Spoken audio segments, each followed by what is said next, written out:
Okay, hey, Moldy Toaster, I want to do a video response to a couple of things you said.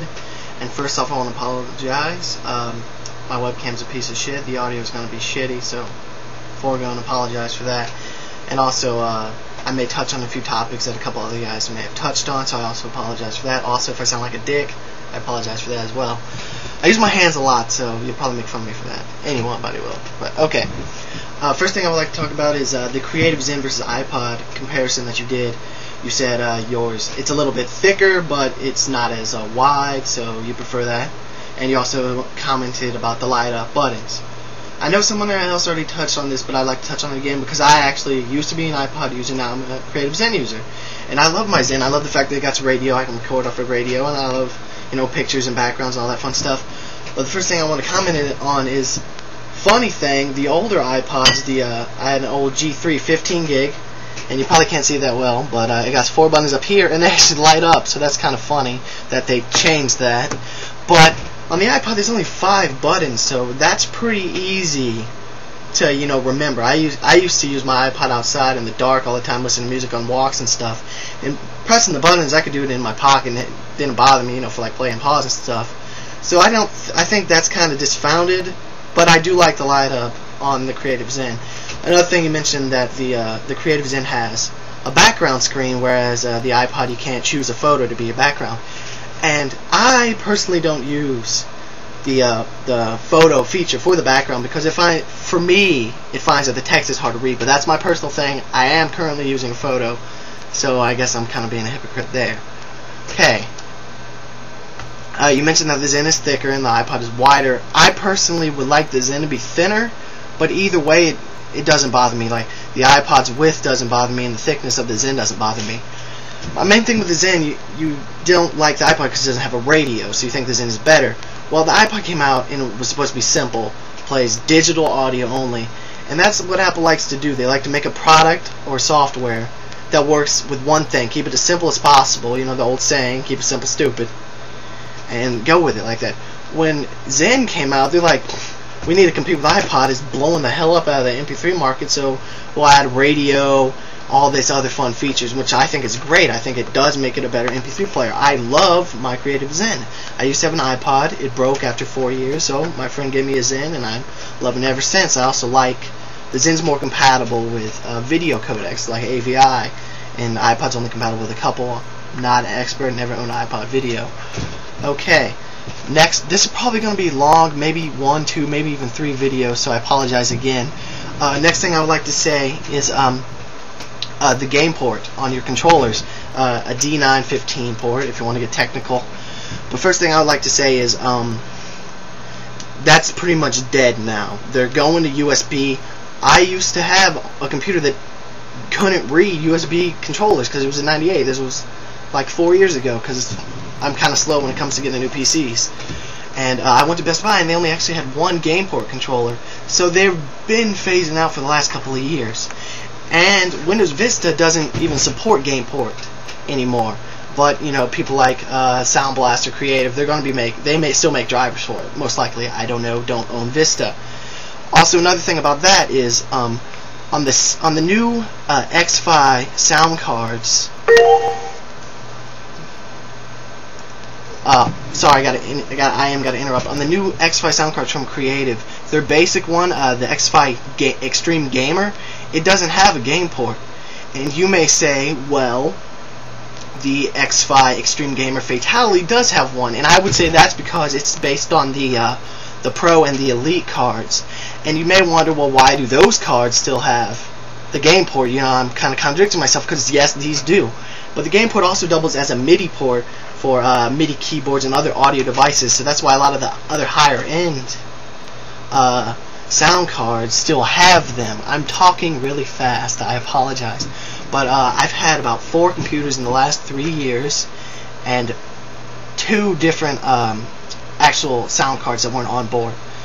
None of them included game port, and you may be thinking, well, if a gamer, they're probably going to build their PC, so they're probably going to have a good sound card, that has a game port. But most of my friends, I have a lot of guys that I hang out with that build their own PCs. My friend just spent like 5 G's on a PC, got Intel Core Duo, all that fun stuff, quad core, I mean. And but a lot of times they still use, like on the high end, like the high-end motherboards, they got great onboard sound that don't have it, that don't have gain ports, and so it really is dying. And you mentioned that you know, Macs don't have this. Mac actually never had this. It's really a PC only. I may be wrong about this. And you also mentioned that Macs don't have regular PCI slots, which is true. But the way Mac kind of does things, instead of like progressively just keeping these dead ports, like parallel ports and serial ports on PCs, on their systems, they just slap that bitch and get them off. For example, my iMac, it was the first Mac not to have an ADB port. That's kind of like their equivalent to the PS2 for keyboards and mice. And it was also the first Mac not to use SCSI and have external SCSI. They just killed that shit and wanted USB, and then they got FireWire, you know, to compensate for the lack of SCSI speed.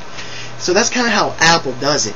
Instead of just like slowly progressing out of a technology, they just cut that shit and then they start new. It's like, forget that, we're getting fresh, you'll get new shit when it comes out for the, you know, the new slot, the new port.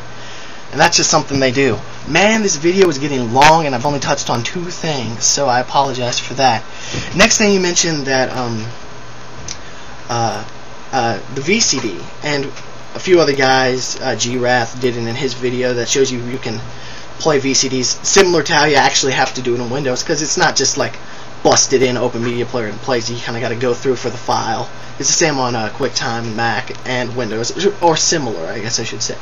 But you mentioned that, and then you also mentioned that Media Player, iTunes, Mac got 3 different things that could just be combined in one, like Media Player is on Windows PC, and you have a point there. But back to the DVD thing on iDVD.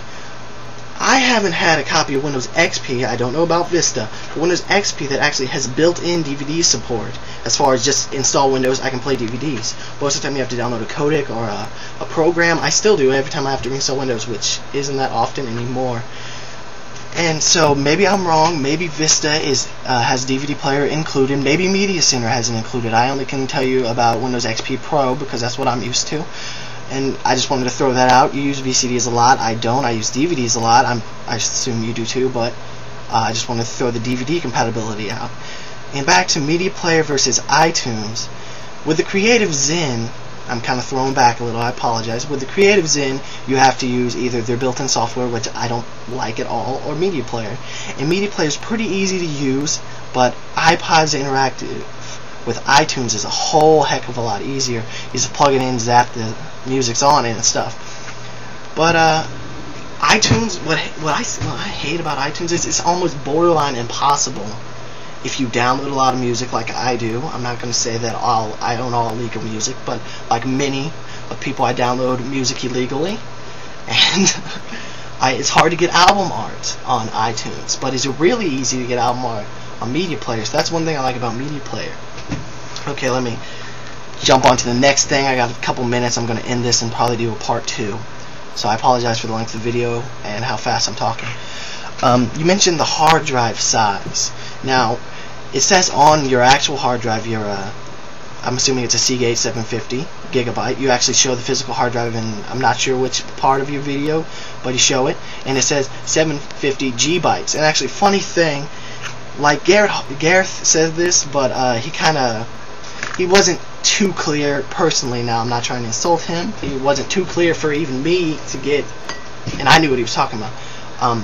Advertisers like like Seagate or Western Digital, when they slap that thing on, it's in base of 10. So when it says GB, that means 1,000 megabytes per gigabyte instead of 1024.